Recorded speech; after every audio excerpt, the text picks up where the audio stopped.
welcome to episode 10 of the Live Motocross podcast. Yes, we're episode 10 already. I don't know where the time's gone, but I thought for episode 10 we would bring back boss man Gareth Hockey. Gareth, how have you been doing this lockdown period?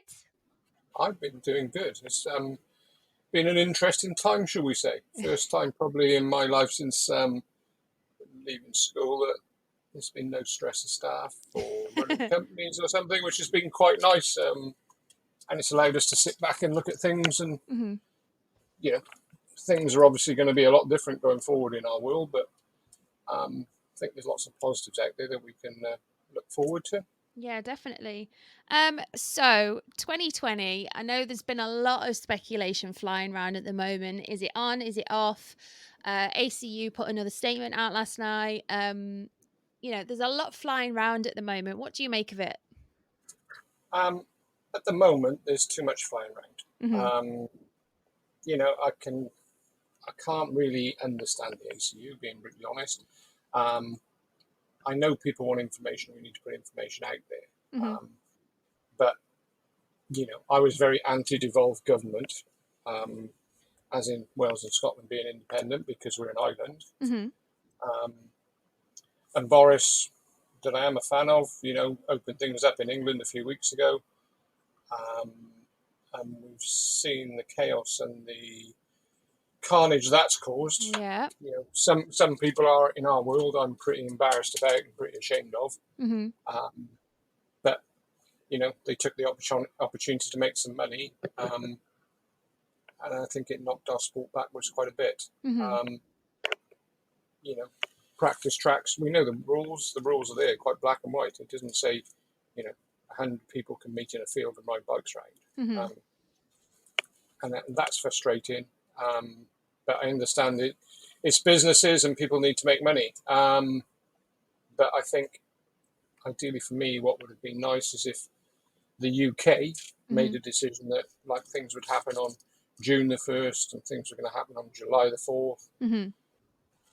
We need more structure. At the minute, there's, the ACU put a statement out last night saying they're going to start to permit things. And to me, it's in reverse because they're willing to allow adults to start to do things and to put permits in for that.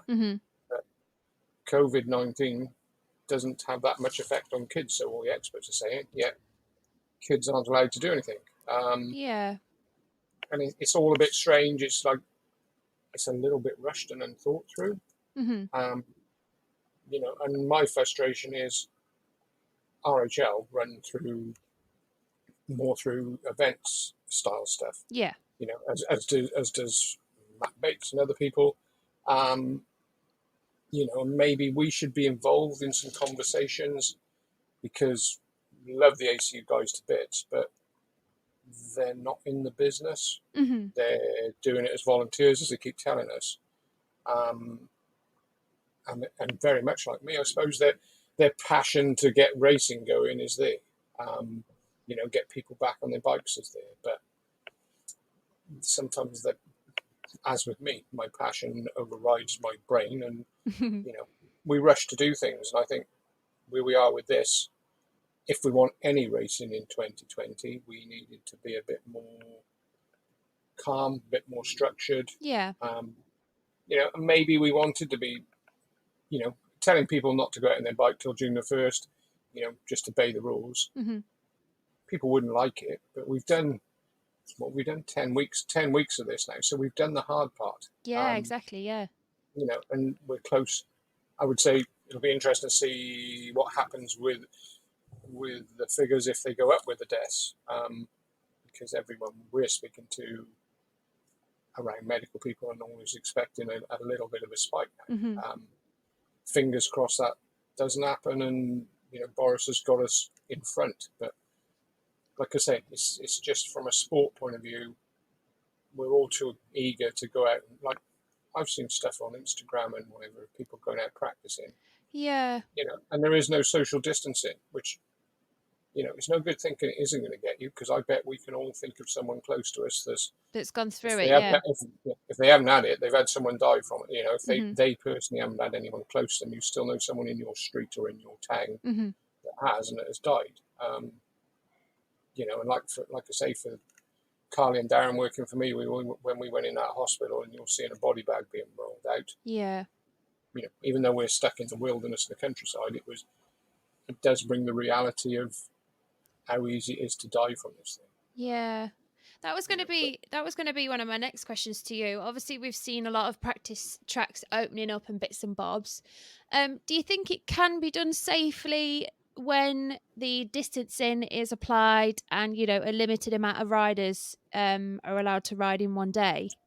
yeah, I think, not being funny, it's like there's good practice tracks out there. There's good owners, Hmm. good organisations.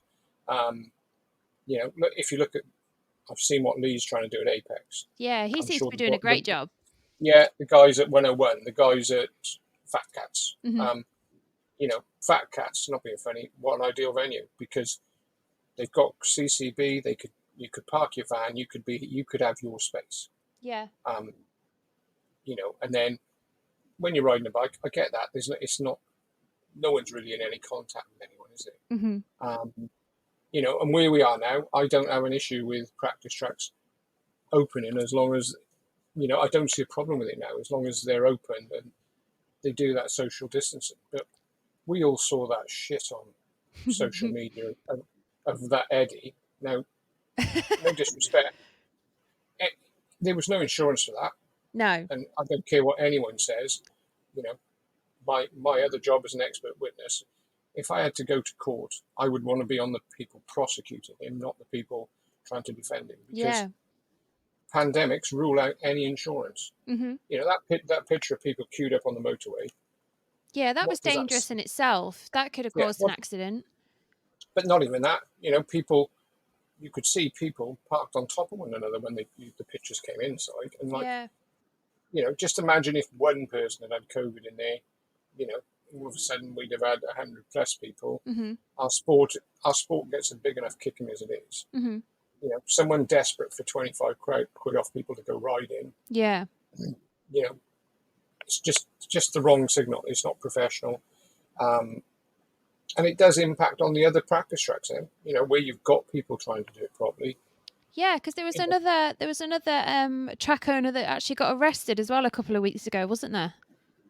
Yeah, and like I say, we don't know if it was right or wrong. I've Hmm. seen some pictures of, and I don't know what practice track it was, but one of a BYC rider and his family out there. Hmm. And it wasn't so much kids going around on the track. It's the fact that the parents or the people on the side of the track are all stood like talking to one another like this, nothing's gone on. And Yeah. but again, we've just had Boris do the conference. He hasn't said, gathering groups of whatever. He hasn't said go out and see your mate down the road, Hmm. you know, and go riding bikes. He said groups of 6 or family members, Yeah. and it's like we're all optimists in our sport, and I Hmm. think we all read the good bits. I know I do. I always miss the bad bits, as Margaret keeps telling me. But you know, this is serious for us because it's like we're desperate. We want to do BYCs. We want to do British Motocross Championships. Hmm. But where we are at the minute, we're killing ourselves. Like Yeah. I spoke to Matt Bates last night about club level stuff. Hmm. Why aren't the MCA and the ACU looking to get the club stuff going? Because low risk, low volumes of people, but it would get bikes back on track and it would ease the practice track issues and Yeah. stuff like that. Because if you had, if the MCA got each centre up and running again, I think they could do social distancing relatively easily, and people would have what they want. Yeah. But I think but as I think as well, like obviously we're going to go into something, well, I keep calling it the new normal. So yeah, as time goes on, we are going to kind of get used to it with the social distancing and the different practices that we have to go through at racing. yeah, What sort of things do you think we're going to implement with the BYC and bits and bobs like that? Because I know, especially with MCA and stuff. so where we are with BYC, um, Yes. And being honest, I haven't spoken to the ACU or whatever at the moment. I've been speaking with our health and safety company, and other people from the motorsport world, Yeah. so car racing, road racing. Well, just before that, there has been a Yeah, bit of controversial, hasn't there? Because last night, obviously, the ACU statement came out and it said about use not being run under 16 with an ACU license. So I yeah, think that's yeah, confused people also. yeah, yeah. And like I say, I don't really want to comment on that because I'll get myself in trouble. They're the ACU, like I say, it's the governing body. Yeah. It's a good group of people, and they've got their hearts in the right place. But maybe we're not being steered in the right Hmm. direction at the minute. But like I say, that's just another whole rant I would have. Um, Go on then, so BYC, BYC. BYC. So what we're going to do is we're going to have to start. We're waiting. We want to see what Wales do tomorrow, Yeah. um, and we want to get to next week, once I've spoken with the ACU for some clarity. So our thinking is we were going to go in July. Last week of July, we were on one of our dates. Yep. Um, I've consciously made the decision from my point of view. That's too early. Hmm. It's like we're quite involved with North Somerset Council, and when you see on the news that they're closing a hospital because COVID's picked up, and like looking at the amount of people dying, there's still quite a few people dying. Yeah. So what we've looked at, we'd sooner step back, wait a little bit longer, and we've got a very good plan that I've just discussed with the health and safety. Hmm.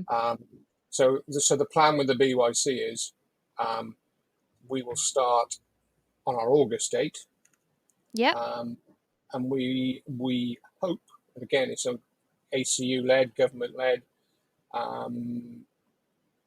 that we can do 3 rounds. Yep. So there'll be Culham probably on trial at big tracks with big open spaces. Hmm. Again, I've got to speak to the landowners, but I know Rob is keen. I know the guy at Pontrilet, Graham's keen at Pontrilas. Hmm. Um, we've got an option on Fox Hills. Well, that's a step in the right Yeah, direction, isn't it, as well? yeah. So, But like what we want to do is we'll have end of August, middle of September, end of September. Um, and it probably will be 3 rounds, possibly 4, but I can't see that. I think if we can get a British Championship out yeah. this year, I think everyone will just be so relieved that we've had some racing, Hmm. and we all need to dust ourselves down and plan for 2021. Yeah. I think 2021 is going to be reasonably good. Well, I Um, think it's going to be what I pretty did, hectic. yeah, I do. And what I've seen that I think is absolutely fantastic today is, BSMA, Yeah. you know, rolling the license over to next year. So where's the ACU? Where's the AMCA? Why aren't they doing that? You've actually You know, stolen one of my questions because this is going to be the thing about yeah. do you think that other championships should follow suit and, do that to kind of help riders out for next year? Well, put it this way: if I had a license now, I'd be pretty annoyed if they didn't. Yeah. Um, you know, all right, take my kids out. I don't care if they get a championship, but however many licenses are there in the ACU, Yeah. 15,000, whatever, 10,000. The same with the MCA. Yeah. If you need to roll that money over, I think, or roll, 50% of it over, 75%. You've got to, we want people to come racing next year, Hmm. um, and you've got to be fair, and you've got to work with those people to do that. I think. Yeah, exactly. Yeah, yeah. So So should we go back to BYC because we've gone off tangent there? we have. Go on then, BYC. Tell me all the good stuff. So, what my thinking BYC, and again, it will be very much about the BYC family, as In Front would put it, as Hmm. in RHL, the riders and the families, the sponsors. Um, so we're looking at having, obviously, the riders. Hmm. We're looking at having the minimal amount of people coming with those riders. Ideally, for us, it would be one rider, one parent. Yep. But we do appreciate we need mum and dad. And again, we're going to need every registered rider to be honest with us and say, you know, there's 4 coming in our trip. Yeah. There's a little brother and sister, blah blah blah blah, that we can't leave at home, otherwise we can't come. Yeah.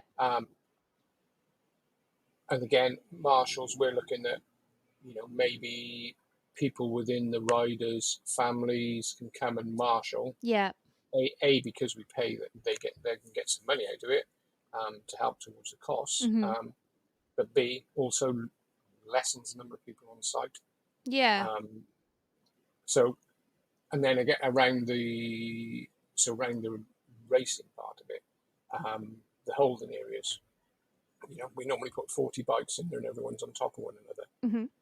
We will make holding areas that are now big enough to allow social distancing, to allow dad to be in there with his kid, Mm-hmm. but away from everyone else.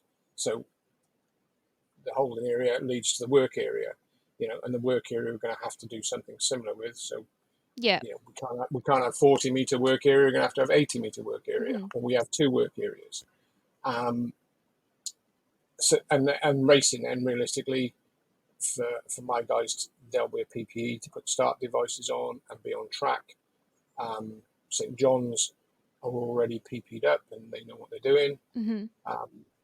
We will have the same system for St. John's that we had at Little Silver, where there's a pre-treatment room. So anyone that's got signs of a temperature or whatever will be not taken into the main medical centre, Mm-hmm. so that stays open. Paddocks, we need to go to venues with very big paddocks because we want to space everyone out. Yeah. So that the family members will have space between them. The campers will have space between them. Mm-hmm. Technical, we're thinking with technical, instead of everyone pushing their bikes up to one area, the bikes will be put in front of the motorhomes in the lanes. Yeah. And our guys will go down and do the technical, close to them, but away from the families. As soon as the bike's done, it can go back into the area. All of you lot are about to go and do your medical first aid provider badges, Mm-hmm. because we will temperature test everyone coming into site. Yep. Once everyone's in, and we won't be taking wild cards or anyone above the registered amount. Mm-hmm. We will then have security on site once we're comfortable we've got the people in to do with the racing, to do with the event. The site gate is locked, Mm-hmm. and we want no one else in the venue. Yeah. So literally, it's a lockdown site to key officials, medical, and the riders and the families. And we think we can get, hopefully with the families' help, below 700 and everyone's socially distanced. Yeah. And what we're going to do then is obviously we live stream the events anyway. Yeah. So I appreciate that perhaps some nan and grands can't come, or aunties and uncles like they normally do. Yeah. But we will give them that option that they can view it. And then what we're thinking racing-wise, because obviously we're not going to have the full season as such. Yeah. We're going to revert back to last year's format. Seeing as the ACU don't want to run adults and kids together, we'll go back to last year's format, and they can have 5 races at each round. So they'll have an increase of a race, just to try and give people value for money, basically. Yeah. But we've still got to look at things, and we've still got to look at a few costs and bits and pieces. Because we could be in that option where we just roll everything over to next year. But yeah. Well, at least that's some sort of guidelines for people to almost kind of look forward to. Well, we've set nothing in stone. Yeah. Because it is changing all the time. Mm-hmm. So it's like, but we are 100%, thanks to the motocross manager of the Adult British Championship. Yeah. I think potentially are probably the only British Championship that has got an option to run this year. Mm-hmm. And like I say, I can't see how unfortunately, Paul can run the Michelin, Hmm. or Colin can run the Bridgestone, because They have you're going to a put bigger volume of riders as well. bigger volume of riders. The at-risk people are adult people. Hmm. And to put all those people into an event, I just think is too big a risk. Like I say, we're hearing from the event world that you can have outdoor events of between 500 and 1,000 people is what the thinking is, Yeah. getting into August. And unfortunately for Paul and Colin, by the time they have all their riders in, and you add mums, dads, pro Yeah. teams, it's the mechanics, team managers, you're getting towards 1,500, 2,000 people before you even Yeah. started. Which is a shame, but it's like, that's the same as the ACU British Championship, isn't it? So, Yeah, this is it. It's going to be yeah, interesting over the next month or so to see how things start to roll out. I mean, obviously, football has been given the go ahead to start back July 17th, I think I saw today. June 17th, isn't it? Was it June or July? I can't, June, well, either June, one of those. June. Yeah, So, is there anything do you think would be able to take from that and bring it over into our sport? Obviously, they're going to start playing games, but there's not yeah. going to be any crowds at all, is there? No, and that's what I mean, and that's so that we're quite lucky if you look at it in that respect with the Yeah. BYC, because we don't get many spectators and we don't chase many spectators. Hmm. Um, our engagement is the online thing. I think is where we Hmm. are, and that's where it's unfortunate for the other national championships and the adult British Championship. Yeah. Um, Spectators paying to come through a gate is just not going to happen, is it? Whether that's No. whether it's 500 or 5,000, there is anyone who is dull enough to want to take that risk um, in July, August is asking for trouble. I think. Yeah. You know, Well, moving forward on a more positive note, this is another thing we've been getting hounded on. Um, Same thing again, Western. What yep. is going on with that? I know we've heard little bits and bobs online here and there. Well, at the minute, and again, we've just been doing the health and safety discussion with Danny. Hmm. We're not getting any signals that we are not going in October. Hmm. Um, our plans are very much based around October, and we are being honest. We're deliberately being quiet because we don't want to. I don't really want to say that. Our intentions to run in October. We will be Yeah. led by what the government says. Hmm. But there is a plan A, which is October. There's a plan B, which is slightly later. There's a plan C, which is slightly later. So the event will happen. Will it change? Will the date change? At this moment, every signal I'm getting is absolutely not. Hmm. You know, um, I know North Somerset are very conscious, but if you look at everything that's going on around the UK, Hmm. everyone, September, October is when things seem to be starting to change. Yeah. Listening to everything, schools will be back properly, whatever properly is anymore going forward. But sports will be going back properly. There seems to be music concerts being booked up, things like that. Hmm.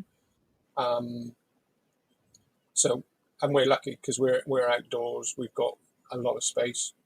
Um, Rider numbers for the beach will stay as they were for last year. So um, we won't be looking to make any numbers bigger. Hmm. Um, and then there's obviously lots of planning to go into it now. We've just discussed building the course, taking the course down, Yep. and all the setup stuff's reasonably easy because it's like a construction site. So social distancing is easy. Um, the food units and whatever when we're actually a live event, Hmm. reasonably easy. We can fence each individual one off, and you can go in through one door and through one set of gates and out through another gate. So Same with the retail. So all that stuff can work reasonably easy. Yeah. Our concern, we like pinch points, so where we have the tunnels to go on the beach. Mm-hmm. But we're going to hopefully have 2 tunnels either end is what we have decided, and you have an in and out. Mm-hmm. So we think we can alleviate a lot of the pinch point issues. Yeah. Whether we sell tickets on the weekend of the event, we don't know, because maybe all the tickets will need to be in advance. Yeah. Maybe online. That's the type of thing that's going to change. As for the race on the beach at Western, Mm-hmm. there's nothing stopping that bit. It's just what we've got to do to achieve the requirements of North Somerset Council health and safety, Yeah. whatever the government wants. And I think that will all be done with a willingness and a working together sort of goal. So, like I say, at the minute we're all working We're on. all on track. We're all on track and working on October. Yeah. And like I say, we don't know, do we? If we end up with a second peak and things go Pete Tong, we're going to plan B or plan C. But Mm-hmm. Somehow, in some way, there will be a beach race.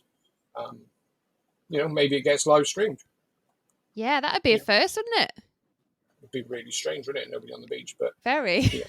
yeah. But we have to look at all those options. Mm-hmm. That's what we've got to do.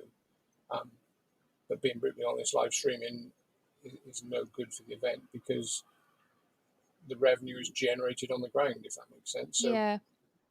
Unless someone wants to bung us sort of £500,000 and like say don't have anyone there, we can't really do that. But and we don't want to do that because it impacts on so many other businesses. Yeah.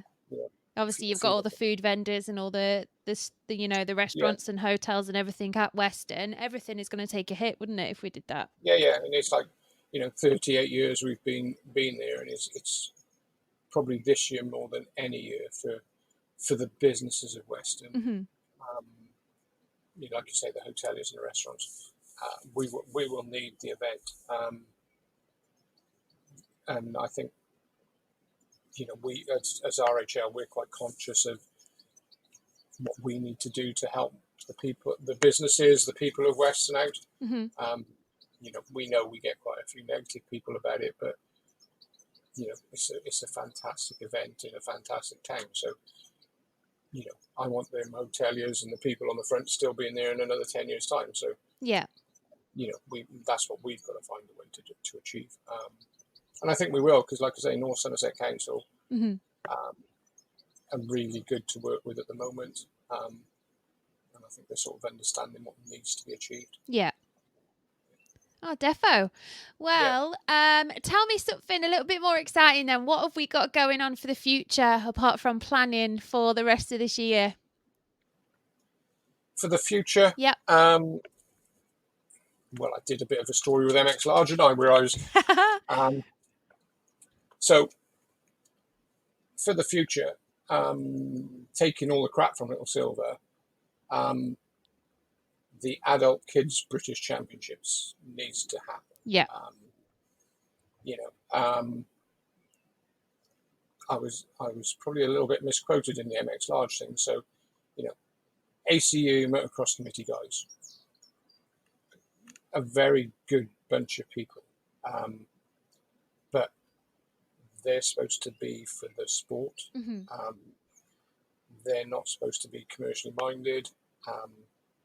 And from the outside looking in, they're all passionate. They're all still as Gareth. But they haven't got the commercial plan there to do it. Yeah. I think they need to be the rule makers. They need to be the FIM of the UK. And they're all extremely capable and they would be very good at that. Mm-hmm. There's years worth of experience there. And for me, there's people I could work with there if they would actually open the door and let me in. Yes. And like I say, I vent my frustrations maybe sometimes a little bit too much. That if they can't see that running the adult British Championship as kids and adults is the future and will work, Hmm. um, there is going to be no British Championship. Paul Irwin sat there doing a good job with what he's doing. Hmm.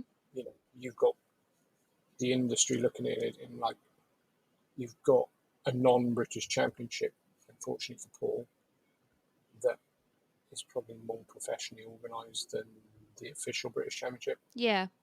And that's not being negative to the ACU guys. I know they've got people above them that won't allow them to spend money or risk money. Hmm. And it is the members' money for. If you read the opening bit, it's the ACU is for the members, not for some individuals' egos. And I think they need to remember that, because it's like there should be a lot of talking and a lot of thinking going on where we are at the moment about how the club level grassroots stuff of our sport works, Hmm. and what we can do to make it better, or how we bring new people in. Because it's like, if you look at arena cross, they bring a massive amount of people in from outside the sport, Yeah. but there's no one sat behind it tapping into it to say, well, come and have a go here, come and do this. And I've had a few meetings with a few of the bike manufacturers. They're quite keen to have like an amateur sort of miniatures thing set up with, where we go round into different regions and have kids try and not QR50s anymore, are they? But Yeah. little PW50s, and have races around that. So we open that door to bring in fresh people in. Are you sat in the garden by any chance, Gareth? I've got. I'm, I'm sat in Margaret's attic, and it's obviously Margaret's office, and there's like birds outside, isn't there? You can hear the crow, can't you? Yeah, Yeah, yeah. yeah. That's probably someone sneaking up on the back of me, like standing in the back. But there you go. Yeah. So yeah, back to British Championship for me for next year. But it needs to be happening now. Yeah. We've been in lockdown. What an ideal time to all get on Zoom or Teams and say, right, let's thrash something out. Hmm. Gareth, do you want to run this British Championship? We're the ACU. We'll do this bit. We'll be the FIM. You be in front. Yeah. But what are you going to bring to the table? How are you going to do this? Hmm. Would it not be far better for those guys on the motocross committee to be able to have a Zoom meeting once a month and moan at Gareth because this ain't happening, that ain't happening? Yeah. We need to have that vision, don't we? So, my ideal thing would be RHL run the British Championship. That's cards on the table. I think I can bring a lot of sponsorship in. I think I can return the championship back to perhaps what Phil Arms did back in the 90s, before he got removed, because it was going in the right way. We know it works, because if you look at Holland, Yep. okay, we're not in Europe and they've got a lot of riders can go there, but look at Holland, look at Italy, look at France. We should be Great Britain. We should have the best British Championship. Yeah, I And agree. if you look at the paddock this year, you look at what the teams have done. There was good teams in that adult British Championship. It was probably one of the most professional looking setups that had probably been at the British Championship for 4 or 5 years. Yeah. So it is unfortunate that COVID's hit, because we had made a step in the right direction.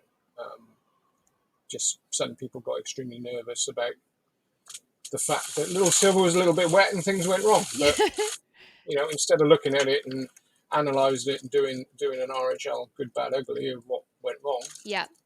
they just buried their head in the sand and said, "Oh, that don't work. We've got to do Yeah. we've got to go backwards." But I would like, if it stays as a standalone British Championship, personally, RHL financially would not commit to ever running one again, just because it's too costly. Hmm. But that's being negative, and we're not going to be negative. We're going to be positive. So the Absolutely ACU, not. please, ACU, please speak to me. My hand's out there waiting. and I kind of know I can be a pain in the ass, but I think they also know that we'll do what we say. Yeah. And if it ain't me, you're going to go and speak to Paul Owen, go and speak to Matt Bates, go and speak to someone that can do the bit you can't do. Um, Yeah. I think that's like I pretty say, fair. yeah, and for me, it's like Andy Summers. Andy's sort of grown up with me, not grown up with me, but Andy's been around me for a long time. Hmm. Andy's now, one of the top people in the FIM, and an ACU director. Yeah. Um, and I think Andy and perhaps Chris Warren and Dave Edwards can see where I'm coming from a little bit. Hmm. But they're three people, and we need A little bit more than we, three. yeah, yeah. Well, we need that, not more than three. We just need that willingness and braveness to change things. Yeah. You know, I agree um, with you. yeah, So you've been a busy bee in lockdown, haven't you? And building new offices and bits and bobs. yeah. So we're building. We looked at the RHL is obviously, we're planning to expand. Hmm. To be fair to you and Darren, you're doing a very good job with something that was a toy to me, Live. And it's like, we believe by the time we hit next year, if things return to whatever normal is, that Hmm. we're going to need a lot more staff.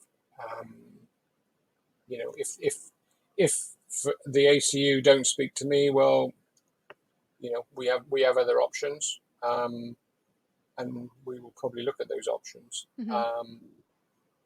And that's not a threat. That's just like, it's a business. It needs to. Yeah, If exactly. I can't make money, I can't spend money on what I love. So you know. Hmm. Um, so yeah, we're expanding. We're building some green rooms because we've got some very good contacts in the media world. Yep. Um, from what we do with music and bits and pieces in South Wales, and it's like we want to push forward. COVID. You can look at the negatives of COVID. We've been trapped, but it's also gives you a chance to look at options and different things. And um, we're going to survive this, and we're going to come out as RHL / Live Motocross / whatever else we have happening that people don't know about in a very strong place. And we will be taking on new staff. We'll be trying to rob some staff from some other people as well, because there's some good ladies and gentlemen out there that work in our sport that would probably, a Yep. bit like you, fit into the RHL This is it. way of working. It's like home from home. Yeah. Well, as I told you, little Silver, I thought you were all like nails and makeup, and then when you're there helping us in the mud, that's the type of people. The two bosses of the company will clean the toilets, so nothing is beyond anyone. Best way to be.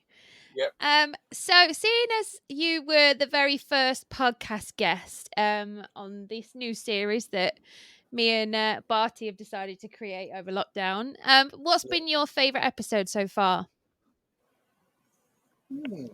Mine, no, You can't say probably. that, you're not allowed. I think they've all been reasonably good, to be fair to you, because it's like, for me, when you come up with this mad idea, it was like, really? And it's nice how it's developing, but probably for me, Thorpe, because, Yeah. I grew up with Dave as my hero, Hmm. and then it's like when I did the Grand Prix at Mallory, and it's like, I went to Monte Carlo to the FIM Ustream Awards thing, and it's like, you sat on a table with Dave Thorpe, who's like your legend, and it's like, Yeah. he's just a normal sort of guy, and he's really nice. And it's like, I get on okay with Dave. I get on well with Dave, to be fair. Yeah. I can ring Dave up with a mad idea, like I did with Roger Harvey, and it's like, he'll tell me that's stupid, that won't work, or Yeah. he'll ring me up and say, Gareth, why aren't we doing this, or what's going on? Hmm. So it's just nice to listen to like what Dave's up to, because Yeah. it's a different type of thing for me. But even the riders like Clarkey, you know, Josh was good when he is. It's like, yeah, but it's still Dave. Yeah, I agree. To be Yeah, fair, yeah. I didn't realise how much Clarkey had done, like with the youth No, riding and stuff. So for me, like I've known Clarkey for a long time. Yeah. But I Yeah. never really knew that about him. So even I'm learning as we're going on with these podcasts. And Yeah. I But think but quite there you go. So touching on Stephen, mhm. it's like my first involvement, proper involvement, with working with Andy Summers and Steve's dad was doing um, a European Championship at Pond Trailers Yeah. when Steve was on his 85, the Mhm. year he became world champion. I'm sure it was. Um, so I had Stephen's dad, Richard, Andy Summers, John Percival, all great people and all like real passionate for the sport. Yeah. And we did that event upon Trialers, built the mega track and everything set up. Um, and I've never seen so much rain in one day at Pond Trialers. And it's like we between us all, we'd all invested that money and time to see Stephen, Yeah, win in yeah. the UK, and we ended up having to call it off. So maybe it's me. That's what happens with wet weather meetings. But like I say, you sort of reminded me of that, and that's going back, blinking out. I can't remember when it was, but early 2000s. Yeah. But it's a bit like with Josh. It's like he did our first year at BYC, and then to see what a good little professional he sort of turned into. Yeah. Um, it's good, and it's good for me because the boys coming on and doing the podcast are probably the professionals. I can't wait to see the kids that are coming through the British Youth Championship. I Because know. they're far more professional now than it was back in the day, or even with current British Championship riders. And they're going to be. There's a lot of little professionals out there now, and it's going to be fun. When we see the likes of Louis Castle and Mhm. Preston and whatever stepping up next year Mhm. into the adult stuff, and what they bring to the game, I think it's going to be fun. Yeah, I can't wait to see what happens, especially like I say, if we get it in the rest of this year, and going into There is 2021. no if. There is no if. There When? is when. Yeah. And that's sort of what we need to get out. It's like we're no different to everyone else. Are we? It's like we want to go racing. Mhm. We want to see our friends. Yeah. It's like poor old David in front or whatever. It is a family thing. Yeah. Whether you're related to people, but we are like one big family. Mhm. You know, I'm missing seeing Jack Taylor's granddad, Wayne, because he's like mad as a box of frogs. And then it's like all the boys from up north. Yeah. Because it's like you just you know those couple of times a year, but it's a good couple of times a year. Yeah, Yeah, exactly. but we're not far away now. We just got to be patient for a little bit longer.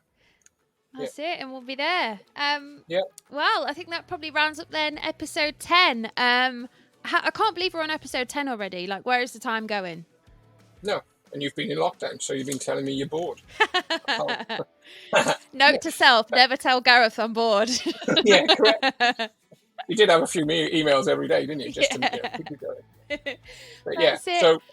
so from RHL's point of view and LiveMX point of view, we're flat out for 2021, Mhm. but we're also flat out for 2020. And as long as we are allowed to, with the science and the government's blessing, we will give some people some racing. Awesome. So there you go. Well, that rounds up episode 10. Make sure you head over to Acast, iTunes, Spotify, and wherever you get your podcasts. And remember to tune in also to next week. We release a new episode every Friday.